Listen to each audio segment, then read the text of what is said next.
Hey, what's going on, everyone? Welcome back to the channel. In this video, we're looking at MLB opening day picks for Thursday. MLB season is finally here. It's been a long time coming, waiting for this sport. Hopefully, you guys have had a good quarantine. I've been getting involved in new sports like MMA, NASCAR, PGA, stuff that I haven't really played in the past. But I am super excited to get back to the sports that have, made this channel and made me some decent money in the previous years, especially with baseball and then NBA in the next week. Also, as you see my faces on camera, let me know if you guys want to see that going forward, just because I feel like it might be time. Been doing this for about 3 years. Gives you guys more of an interactive feel to the videos, especially if I start making like longer videos or podcasts or something like that. Going forward, it would be nice. So just so you guys can kind of know who I am and what I look like at least. So I'll be going ahead and giving you guys my comprehensive approach and comprehensive feel for this slate and going forward for baseball. I will be doing baseball videos daily, NBA videos daily at least, and then I'm mixing some of the other sports too. But baseball's back, so let's get this video started. You can drop a like down below. I appreciate that. And subscribe if you have not already. I'll be here all season. And you can hit the bell icon if you want to get notified and be one of the first ones to watch. On Twitter, at the DFS process, where you can find me for updates as the batting orders come out, as the starting lineups come out, as we get some injury news and stuff that things change, especially with NBA and even with baseball, with the starting lineups changing at times. But without further ado, let's get started with this baseball season and this baseball video. It's just a measly 2-game slate to get us started, but Friday we have a massive slate, and I'm looking forward to that. Both Draftkings and Fanduel have millionaire makers for baseball on Friday, so that's going to be a big one. This will give us a nice little feel, get us into it, into Fridays, but I'm still looking forward to this 2-game slate. We have 3 very good pitchers. I say 2 solid pitchers. Clayton Kershaw's been good, but last year showed some regression. And then Johnny Cueto is going to be the pitcher everybody stacks against, and I do not blame them because I don't want to be stacking against Cole. I don't want to be stacking against Scherzer, and I don't really want to be stacking the Giants either. So I'll go ahead and give you guys some stats and stuff that I like to look at. Fangraphs is obviously ideal. Johnny Cueto, you can look at his stats. 2017 was his most healthiest he's been, and in that year he gave up a 487 slugging to lefties and a 286 average to lefties as well. Last year only faced 27 lefties, but he gave up 3 home runs to them, 800 slugging. His career numbers, lefties have hit him. Righties have hit him a little bit better, but over the past, since 2016, 2017, it's been all the lefties that have done well, especially as he's gotten older. So I'm looking at the lefties primarily from the Dodgers. I will mix in some of the righties like Justin Turner, but Justin Turner's also hit a lot better against lefties. And Mookie Betts, you can play him just because he's a bit of a reverse splits hitter. But Max Muncy, Cody Ballinger, Corey Seager, Jock Peterson, even Gavin Lux is where I'm starting. And Corey Seager has tremendous BVP against Johnny Cueto. If you're into BVP, he's had 3 bombs against him in his career. And Corey Seager is a monster against righties in terms of just slugging and ISO. So look at Corey Seager's numbers last season, and you can also look at for his career if you want. But I love looking at Fangraphs. I love baseball because if you put in the work and do more research, you're going to come out on top over the long season if you're smart with your bankroll management. But Corey Seager last year, 289 average against righties. 13 of his 19 home runs came against righties, and the ISO was pretty massive at a 239 ISO, a 528 slugging, and just a 15% strikeout rate. Look at DraftKings, Corey Seager is only 4,400. Trey Turner is much more expensive. Corey Seager is going to be the guy that I love at shortstop. I'm definitely going to be playing Corey Seager. Starting off at pitcher, though, is going to be Garrett Cole for me. Garrett Cole, I don't want to be stacking against the Nationals. I feel like they're probably my least favorite team on this slate just because they're facing Garrett Cole, and the Yankees have probably the best bullpen in baseball, if not second or third best bullpen in baseball. Their bullpen is scary. Not to mention that the Nationals lineup has gotten a lot worse with Anthony Rendon, their best hitter, last year out. I mean, he's now with the Angels, so he's no longer on the team. And there's a bunch of strikeouts here, especially with Starlin Castro, Eric Thames, Carter Kieboom, Yan Gomes, and Garrett Cole, best strikeout pitcher in baseball. 373 Ks last year, absolutely ridiculous. He should have no problem doing well, and we know how deep he goes into games. So Garrett Cole is the guy that I want. And then I feel like going with Max Scherzer, Garrett Cole, is fine. The Yankees lineup also strikes out a lot. Judge strikes out a bunch. Dan strikes out a ton.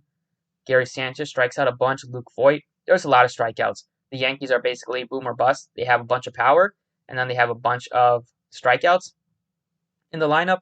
And facing a pitcher like Max Scherzer who can rack up the strikeouts. And he's gone pretty deep into these exhibition games. He pitched like 80-something pitches in the most recent start against the Phillies, where he did kind of get beat up a little bit. He gave up 7 runs, 2 home runs, one by Didi, one by Bryce Harper. But I'm not putting too much stock into that exhibition game. I think by the time the home opener comes, he's going to be good to go and probably can get you over 90 pitches, maybe close to 100. So I like Garrett Cole and Max Scherzer. Both have the best strikeout stuff on this 2-game slate out of the 4 pitchers. And then my favorite stack obviously is going to be the Dodgers. And then I think the Giants are a bit interesting just because they're cheap and they're going to allow you to pay up for Scherzer and Garrett Cole. Starting off here at first base, Max Muncy looks tremendous. Luke Voit, I would say you could play him just for power. You're probably going to have to play a hitter or two against your pitchers on this 2-game slate. If Brandon Belt is not in, then you're probably going to get a cheap Austin Slater. So you could definitely look at Austin Slater if you need some cheap savings at just 3,100. You could definitely do worse than him. And he has a little bit of power, nothing crazy, but Kershaw is good, but he sometimes gives up power, and last year gave up quite a bit of power to righties. He gave up 23 home runs, I believe, to right-handed hitters, and this Giants team has a decent amount of righties. At 225 average only, but he gave up 23 bombs, which is pretty high. Righties I struck him out at a decent clip at 27% still, so that's nice.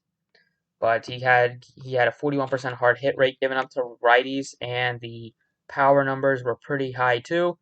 347 xFIP is good, but 398 slugging. I'm trying to look at the ISO if I can find it, but it's somewhere here. But anyway, the Giants, they're only a little bit appealing just because they're cheap, and you're going to need some cheap hitters on this 2-game slate. But anyway, Kershaw, if you want to play anybody against Kershaw, you're going to play some righties. And the Giants have a couple of righties that I'm interested in, like Evan Longoria and Hunter Pence. It's too expensive, I think, on Draftkings, but on Fanduel he looks good. And then Marcinho Dubon, I like him. I also think Wilmer Flores will get the start just because he's notorious against hitting lefties. But it's probably going to be Dubon too, and he's probably going to hit a little bit higher in the batting order. So I will start off on third base with probably one of my favorite cheap plays, and that's Evan Longoria. On this slate, he's 3,200. He's day-to-day, but he should be good to go. Last season, he hit 20 home runs, batted 254. Okay, he's getting up there in age, though, so probably has a couple of good, decent years left in him. 34 years old. But if there's anything that Evan Longoria can hit, it is left-handed pitching. Looking at the splits, he's always been a great lefty hitter. Last season was no different. He batted 286 against lefties with 6 home runs and just 140 at-bats. That gave him a pretty solid 193 ISO, just a 16% K rate, more, over a 10% on walk rate. And even in 2018, he was very good against lefties. It's just been that way for his career. 250 average, he had 8 home runs in just 160 at-bats.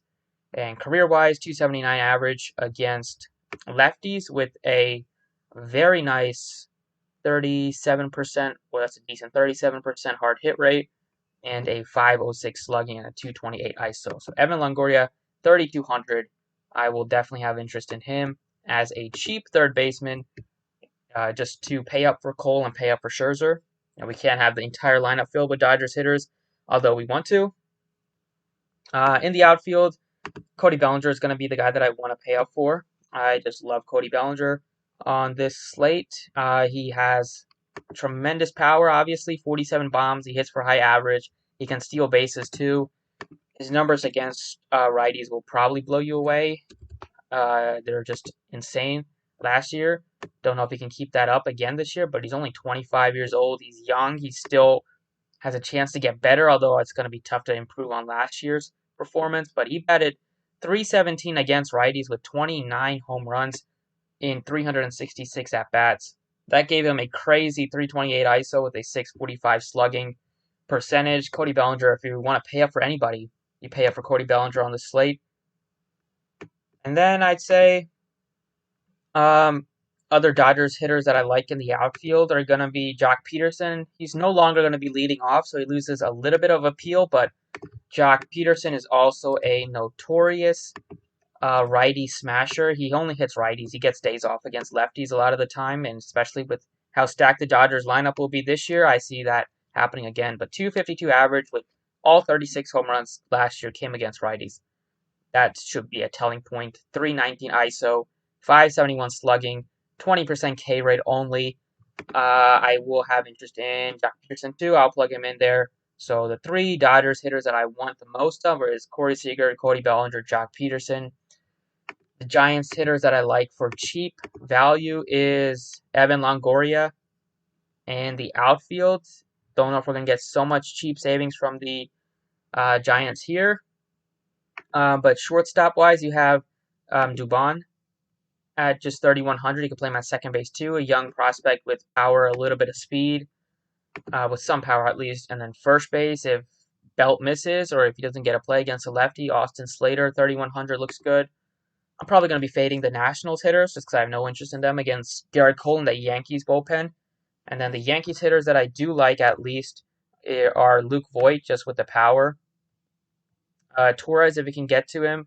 And I'd say in the outfield, you could play Aaron Judge. Judge is the guy you want to play. I would play Judge over Stan. Stan is a lefty masher. Judge is a reverse splits righty masher, if you want to look at Aaron Judge's stuff. He hits righties better than lefties. He's facing Scherzer. He could strike out 4 times, but he also could hit 1 and strike out 3 times. It went out of the park. So I definitely have some interest in Judge, but it's tough for me to play Judge when I'm going to be paying up for Bellinger, going to be paying up for probably Peterson too. Last year, Judge was actually pretty, he hit lefties better, but 2018, way better against righties. 2017, also way better against righties. So take it for what it's worth, but Judge, I like him. And that's it for Draftkings. I will go ahead and touch on some Fanduel plays that I like. All right, over on Fanduel, if you haven't played Fanduel yet, I'd say that it might be a good time to start or at least try it because we could see some massive overlay, especially for Friday's contest on FanDuel. They have $1 million to first place prize on FanDuel for Friday, and there's 1.19 million entries. There's a pretty good chance that that will not fill all the way, so we could get some massive overlay. Even for Thursday, they have a nice tournament, so haven't played on FanDuel, I say might as well give it a shot, especially for Friday's Millionaire Maker. But going ahead to this 2-game slate on FanDuel, pitching, I like Garrett Cole. I'm going to be playing Garrett Cole on FanDuel. He's my favorite pitcher, followed by Scherzer, and then I like those two. I don't know if I'll get to Kershaw on FanDuel, just being $400 separated from Scherzer. I like the Giants a little bit, just because they're cheap. And on FanDuel, Hunter Pence is the guy that I want. He's very expensive on DraftKings, so I probably won't get there. But on FanDuel, he's cheap. He's dealing with a little bit of an injury, but he could still just be the DH this year for the team. Last year, he absolutely mashed against lefties, 327 average with 8 home runs. He had a pretty insane 309 ISO and a 636 slugging. It was a limited sample size, but even in 2018, not great against lefties, but he was much better in the power numbers against lefties and righties, and career-wise, been pretty similar, but I think that facing off against Kershaw, you're going to want at least a righty hitter if you're going to play anybody against Clayton Kershaw. And Hunter Pence is just $2,400 as an outfielder. I like him. And then I'd go back to my guy Cody Ballinger on FanDuel at $4,500. Third base, you have Evan Longoria at just $2,500 as a cheap play. So those 3 that I like, and then I see how much Jock Peterson is on FanDuel. He's $2,800. I will for sure have interest in Jock Peterson. If anybody's going to take Johnny Cueto deep, it's going to be Peterson, and it's going to be Bellinger. And also, see how many spots on FanDuel? 1, 2, 3, 4 spots left. You know who I like on shortstop. I probably won't do this going forward, but 3,200 for FanDuel, leave you 3 spots left. I'll probably leave 4 spots left on FanDuel, and then same on DraftKings, but everybody knows I'm going to be going with Corey Seager anyway. He has mashed against Johnny Cueto in his career, and he's very cheap at just 3,200. He's cheaper than Torres and Trey Turner. which makes no sense. But anyway, that's it for the video. Thank you guys for watching. As always, I appreciate if you guys enjoy the content to slap a like on the video. And I'll be back for another video for Friday, maybe with a podcast or something cool. But that's it. Thank you for watching, and good luck. Baseball's back. Let's go.